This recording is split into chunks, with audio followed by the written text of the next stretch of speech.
2 बरस बाद आया मरहम उस जख्म पर लगाया जा रहा है जो मणिपुर की आग में या तो नासूर बन चुका है या सूख कर भी अपमान का दाग छोड़ गया है। अब सवाल यह है कि मोदी का यह दौरा इलाज है या चुनावी खेल। नमस्कार, मैं डॉक्टर विजय शुक्ल। मणिपुर की जमीन पर प्रधानमंत्री नरेंद्र मोदी का 2 साल बाद पहुंचना एक साधारण सरकारी दौरा नहीं था। यह दौरा एक साथ 3 चेहरों वाला प्रतीक है। विकास की सौगातों का चेहरा, संवेदना और सहानुभूति का चेहरा और सबसे अहम चुनावी रणनीति का चेहरा। मई 2023 में जिस जातीय हिंसा ने मणिपुर को खून और आग में डुबो दिया था, उसकी छाया अब भी राज्य पर है।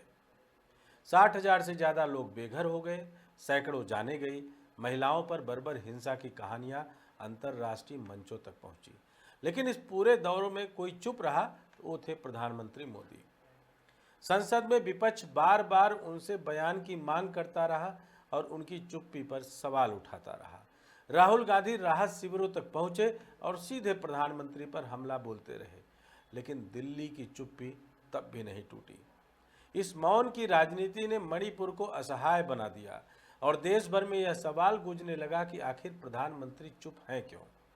और अब जब 2 साल बाद मोदी अचानक मणिपुर पहुंचे तो यह उपस्थिति अपने आप में एक नाटकीय घटना बन गई। प्रधानमंत्री ने चुरा चांदपुर के शांति मैदान में बड़ी सभा को संबोधित करते हुए कहा कि भारत सरकार मणिपुर के साथ है। उन्होंने भारी बारिश के बावजूद सभा में आए लोगों के जज्बे को सलाम किया, विस्थापित परिवारों से मुलाकात की और आश्वासन दिया कि राज्य में शांति बहाल होगी। उन्होंने कहा कि मणिपुर की धरती हौसलों और हिम्मत की धरती है और अब यहाँ आशा और विश्वास का नया सवेरा उगेगा।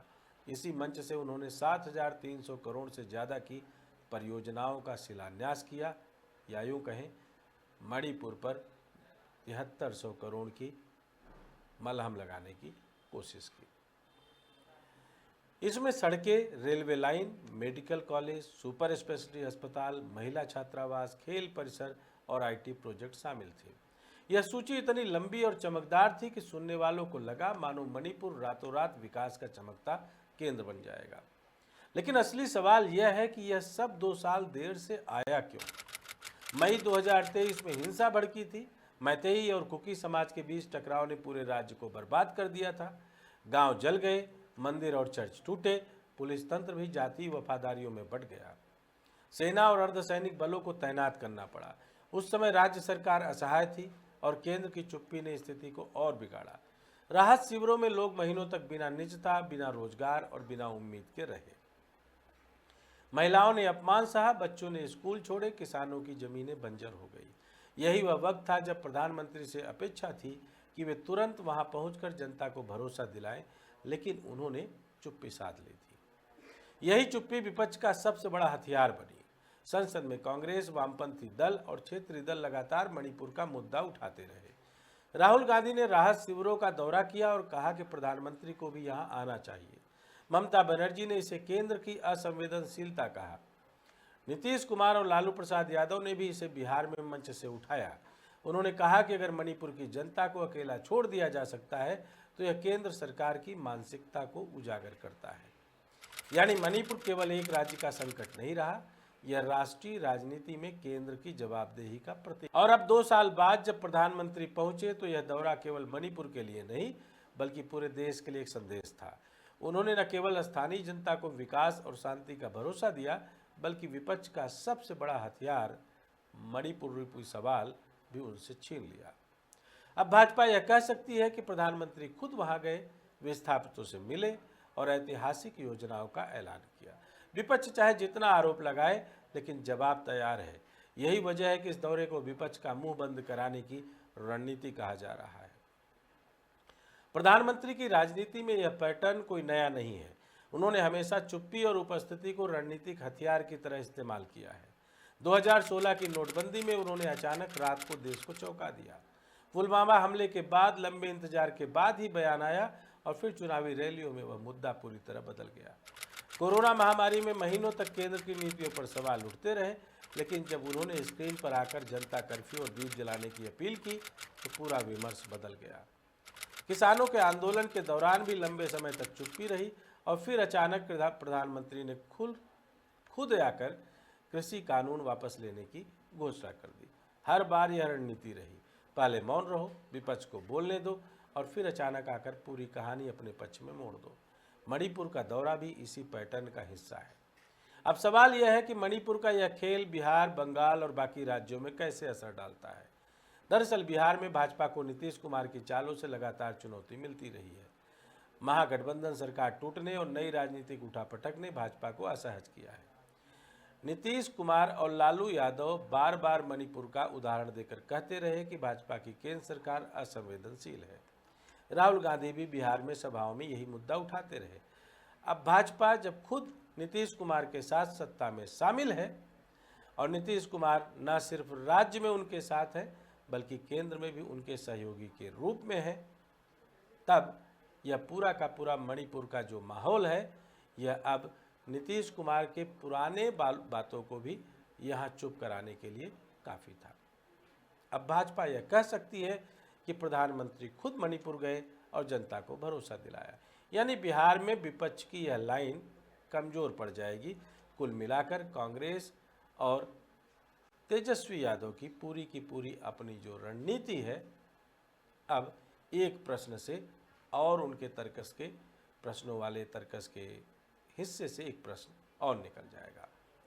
बंगाल में ममता बनर्जी लगातार भाजपा को बाहरी और असंवेदनशील कहकर जनता के बीच नैरेटिव बनाती रही हैं।